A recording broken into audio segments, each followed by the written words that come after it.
People still whisper about the day Tam Tam's mouth grew longer than a palm wine tapper's rope. They say it happened as punishment for the one gossip she should never have spoken. But before that strange day, Tam Tam was known for three things: her beauty, her charm, and her dangerous tongue. Tam Tam was the only daughter of Enkay, the village palm wine tapper. The man was poor, always smelling of fresh tree sap, his feet cracked from climbing tall raffia palms every morning. But he loved his wife Abigail and their daughter more than the sweet liquid he collected. Abigail was beautiful in a quiet way. Her eyes were soft like early morning dew and her voice could calm even the most stubborn spirits. The villagers often wondered how such a gentle woman gave birth to a daughter as sharp as pepper. At 15, Tam Tam was already admired for her smooth dark skin and bright smile. But her biggest gift was her greatest curse. She knew how to talk. Not ordinary talk. Tam Tam could take a simple story, stretch it, twist it, decorate it with shiny lies, and turn it into something that could scatter a whole compound. People warned her. Her mother begged her. Even the village elder knocked her head lightly one day and said words have legs and once they run, you cannot catch them. But Tam Tam always laughed and said she was only having fun. Fun that broke friendships. Fun that destroyed trust. Fun that once scattered a woman's marriage and caused a man to sleep in the next village for 3 days. Still, she continued. Nothing stopped her. Not even shame. One evening, while the sun was falling behind the hills and the smell of roasted yam filled the air, Tam Tam heard a sound she had never heard before. It came from the old footpath leading to the abandoned shrine. People avoided that place, especially after sunset. The elders said spirits wandered there searching for careless children. But curiosity lived in Tam Tam's body like a second soul. Whenever she sensed something new, her ears stretched, her eyes widened and her feet moved on their own. She tiptoed along the narrow path. Leaves rustled. Wind murmured warnings she refused to hear. When she reached the clearing, she saw a woman. Not a familiar face. Not a villager. She was tall, slim and dressed in a wrapper that shimmered even though there was no light around. Her skin glowed like she carried a hidden moon inside her. Her hair flowed down her back, long and black as midnight. She stood with her eyes closed, whispering to an old wooden statue that had cracked with age. Tam Tam hid behind a tree, blinking fast. She had never seen the lady before. Not at the market, not during festivals. Now her mind began to race. Who was she? Why was she at the abandoned shrine? Was she a witch? A wandering spirit? A stranger with a forbidden secret? That night, Tam Tam could not sleep. Her head was too full of possibilities. By morning, she was already in the village square, telling her closest friend that she had seen a mysterious woman doing strange things at the shrine. And like always, she added spices to the story. She said the lady had no shadow. She said the lady floated above the ground. She even said she heard the woman mention the name of someone in the village. Her friend gasped. Then she told another person. And that person told another. Before midday, the whole market was buzzing with fear and excitement. People were asking questions. Suspicion rose. Women held their children closer. Some men went to the chief's house to report the matter. They all wanted to know who this strange lady was and what she wanted in their village. But as the rumors passed from mouth to mouth, twisting into different shapes, something strange began to happen to Tam Tam. It started as a tingling. A tiny pull at the corners of her lips. She tried to ignore it, but the feeling grew stronger. Her mouth felt heavy, warm, uncomfortable. She touched it and jumped. It was longer. Not by much. Just slightly. But long enough for her mother to notice when she entered the hut. Abigail screamed and dropped the basket of cassava she was holding. Tam Tam stood frozen, her heart pounding like a festival drum as her mother stared at her in horror. Tam Tam tried to speak, but the more she talked, the more her lips stretched, pulling forward as if invisible hands were dragging them. Her father rushed into the hut. When he saw her, he staggered back and nearly fell. Enkay raised his hands in the air and shouted, "What kind of trouble has entered my house?" But it had only just begun. Far away, near the abandoned shrine, the strange woman lifted her head, opened her eyes and whispered, "Let the consequence begin." And in the village square, people were already gathering again, this time not to gossip, but to demand answers. The entire village was about to discover that Tam Tam's most dangerous story had awakened something that never forgives. And never forgets. By the next sunrise, Tam Tam's mouth had grown even longer. It curved forward slightly, stretching past her chin like a wooden ladle left too long in fire. She tried to hide it, but her parents watched her with a mixture of fear and confusion. Abigail held her daughter's cheeks gently. Her voice shook as she asked, "Tam Tam, what did you say? Who did you talk about?"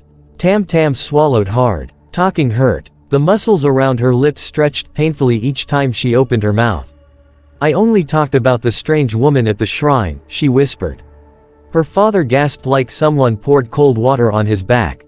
Enkay sat down heavily on the bamboo stool and rubbed both palms across his forehead. "Spirits do not like careless tongues," he murmured. Abigail paced the room, panic rising in her chest. "We must see the chief. And the herbalist. And the elders. This is not ordinary. This is not even village trouble anymore." But the elders were already discussing. The night before, whispers had spread faster than fire on dry grass. Some villagers claimed they saw a shadow moving near the shrine. Others said they felt cold air pass them. Some insisted they heard a woman crying where no one stood. Fear was growing roots. By midday, the village square was full. Women carried their babies. Men stood with cutlasses in hand even though no one asked them to bring weapons. The chief sat on a raised stool carved with images of lions and tortoises. His eyes were narrow with worry. When Enkay arrived with Abigail and Tam Tam, every head turned. The crowd gasped. Some took steps back. Some covered their mouths in shock. Tam Tam's lips were now visibly extended. Not like a deformity she was born with, but like something being pulled by invisible ropes. Every time she swallowed, the mouth twitched forward, growing a tiny bit longer. The chief raised a hand. Silence fell like a blanket. "Tam Tam, daughter of Enkay," he said slowly, "come forward." Tam Tam stepped out trembling. Her parents walked beside her for support. "My child," the chief continued, "what did you see at the shrine?" Tam Tam hesitated. Speaking meant stretching her mouth more. But silence meant angering the elders. She tried to talk, but her words wobbled like trapped birds. "I saw a woman. A strange one. She whispered something to the statue. She looked like she carried light inside her." The chief frowned. The villagers murmured nervously. One of the elders, a man with white eyebrows and a heavy walking stick, rose to his feet. His voice was deep as thunder. "Child, did you speak about this woman to anyone?" Tam Tam's stomach dropped like a stone in a river. Her throat tightened. "Yes, I told my friend." Gasps rippled through the square. The elder's walking stick struck the earth.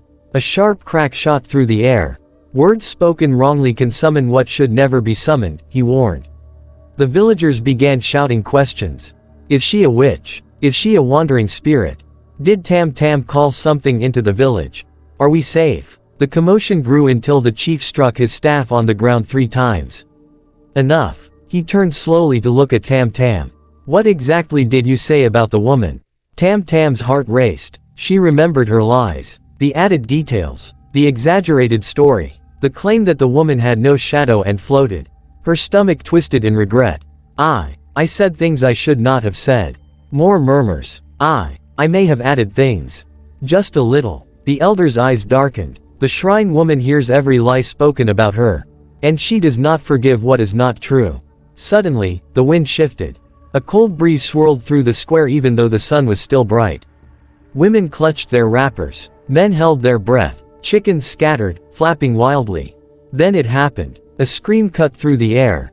Not from Tam Tam. Not from her parents. Not from the villagers. The sound came from the old footpath leading to the shrine. Everyone turned. A woman was walking toward them. Tall, slim, wrapper shimmering, skin glowing faintly like moonlit water. The same woman Tam Tam had gossiped about. She walked slowly, calmly, as though every step carried power. The villagers trembled. Some dropped to their knees. Some tried to run but could not move. Even the chief froze. The strange lady stopped at the center of the square. Her eyes fell on Tam Tam. The girl felt tightness in her chest, as if invisible hands were squeezing her soul. The woman spoke, her voice soft but heavy with authority. "Tam Tam, daughter of Abigail. Your mouth has carried what your eyes did not see.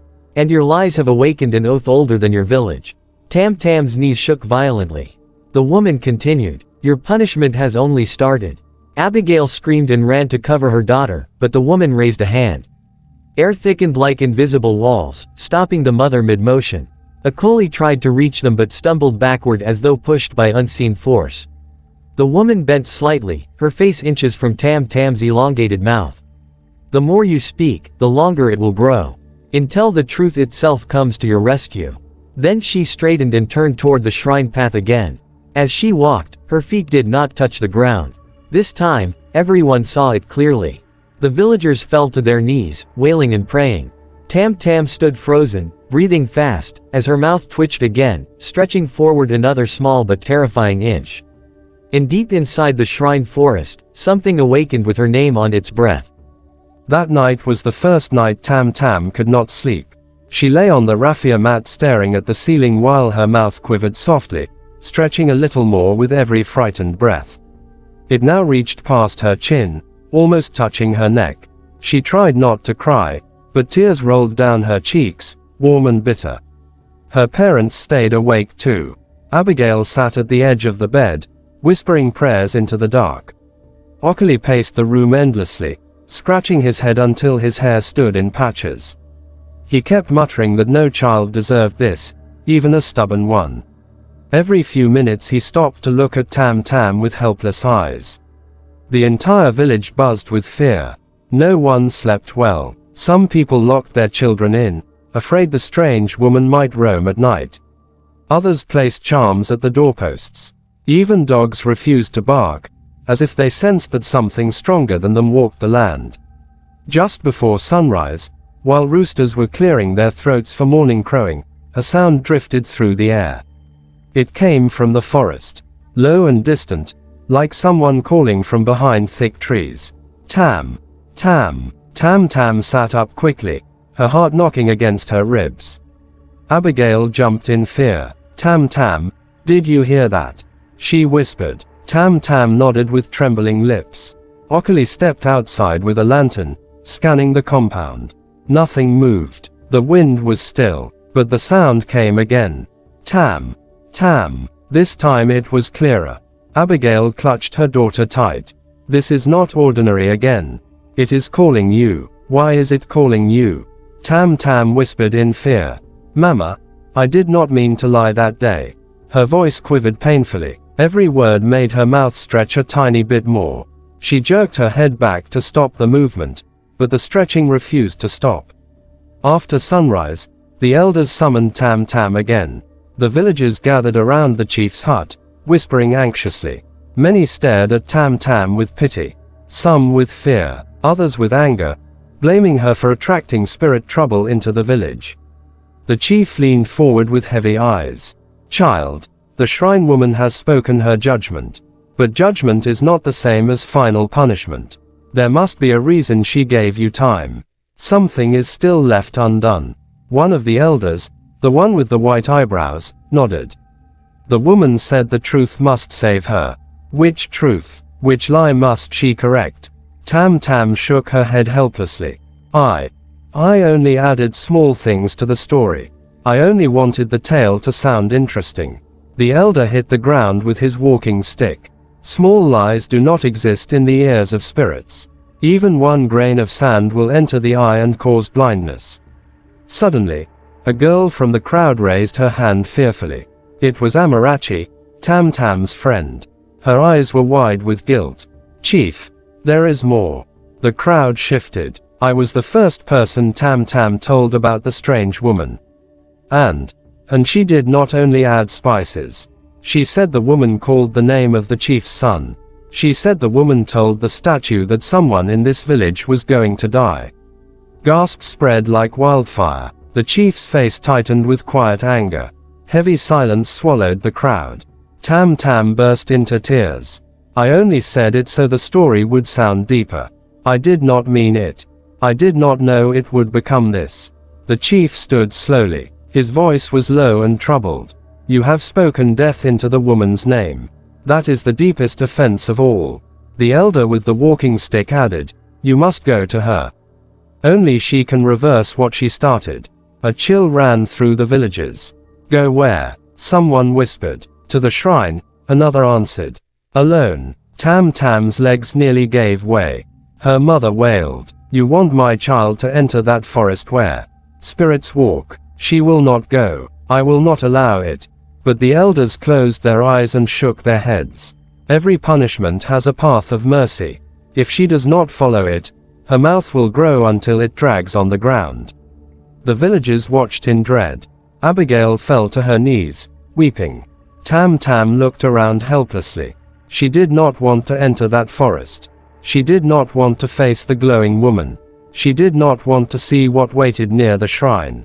But every time she swallowed, her mouth stretched slightly more, a silent warning that time was running out. By evening, the sky turned a strange shade of blue. Birds refused to fly. The wind grew colder. Even the trees seemed to lean aside, waiting. Tam Tam stood at the edge of the forest.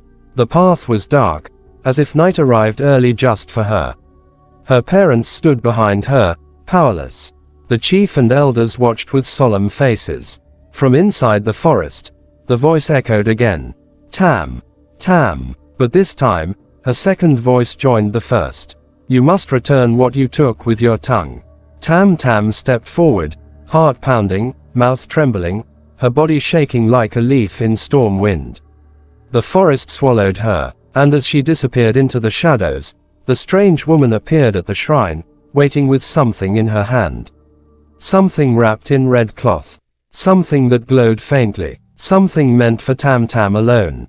The forest grew darker with every step Tam Tam took. The trees stood like silent guards, tall and unblinking. The air felt thick, heavy enough to press on her shoulders. Her heart pounded loudly, echoing through the quiet path. Tam, Tam, the voice called again, closer this time. She clutched her wrapper and moved forward, trembling. Her mouth had stretched so far that it almost brushed her chest. Every few seconds, it twitched, pulling longer with painful jerks. She winced but kept walking. At last, she reached the abandoned shrine clearing. The strange woman stood there, tall and glowing softly, holding the red-wrapped object in her hand. Her face was calm but unreadable. Around her, the air shimmered as if heat rose from the ground even though the evening was cold. Welcome, Tam Tam, the woman said. Tam Tam dropped to her knees. I am sorry. Please help me. I did not mean for anything bad to happen. The woman stepped closer. Her eyes glowed like deep water in moonlight. You told a story you did not understand. You added to it. You stretched it. And now your mouth stretches with it. This is the law of the unseen. Tam Tam cried. I did not know. I just wanted people to listen to me. The woman touched the red cloth gently. When you speak lies about others, you steal something from them. Their peace, their name, their trust. Every lie is a thief. Tam Tam bowed her head in shame. Mama warned me. Papa warned me. Even the elder warned me. But I never listened. The woman lifted the wrapped object. Inside here is the truth you buried under your words. If you unwrap it, your punishment ends. But if you choose pride, your mouth will drag the ground by morning. Tam Tam's body shook. She reached for the bundle with trembling hands. Her fingers touched the cloth. It felt strangely warm, almost alive. She unwrapped it slowly. Inside was nothing but a small wooden carving of a mouth. A plain, simple mouth. She stared at it in confusion. This is it, she whispered. Yes, the woman answered. The truth is always simple. It is the lie that grows branches and legs. It is the lie that destroys. Tam Tam closed her eyes. And for the first time in her life, she spoke the whole truth aloud. I lied about you. I lied about what I saw. I lied because I wanted attention. I lied because it made me feel important. I lied because I wanted people to talk to me. I am sorry. As the words spilled out, her mouth twitched violently. Then something unbelievable happened. It began to shrink, slowly at first, then faster, pulling backward, shortening, softening, returning to its normal shape. The pain eased, the pressure lifted, her face became hers again. Tam Tam gasped and touched her lips, crying with relief. The strange woman smiled gently. You have returned what you took with your tongue. Now keep it there. Guard it like treasure. Tam Tam nodded desperately. I will never lie about anyone again. I swear it. The woman stepped back, her glow rising brighter. Let this be your lesson. A lie spoken is like a knife thrown. You may apologize later, but the wound has already been made. Her body slowly faded like mist carried by wind. Before she vanished completely, she gave the final warning. Your tongue can build a life, or break it. Choose wisely. Then she was gone. The forest fell silent. Tam Tam sat in the clearing, shaking but grateful. Her mouth was normal again. Her heart felt lighter. Her spirit felt new. She walked back to the village, and when people saw her, shock turned to joy. Abigail ran and hugged her tightly, crying into her neck. Ockley lifted her off the ground like she was a little child again. The villagers gathered around her with relief. The chief spoke quietly. May this be a lesson for all of us. A village is destroyed not by fire, but by careless words. Tam Tam bowed her head and said what she never imagined she could say. I am sorry to everyone I have ever hurt with my gossip. I will never use my tongue to destroy again. From today, I will use it only for truth. The villagers nodded, some with tears in their eyes. That day, Tam Tam became a different person. A girl who once scattered homes with gossip now became the one who settled quarrels with peace. And the forest never called her name again. The end. Thanks for watching.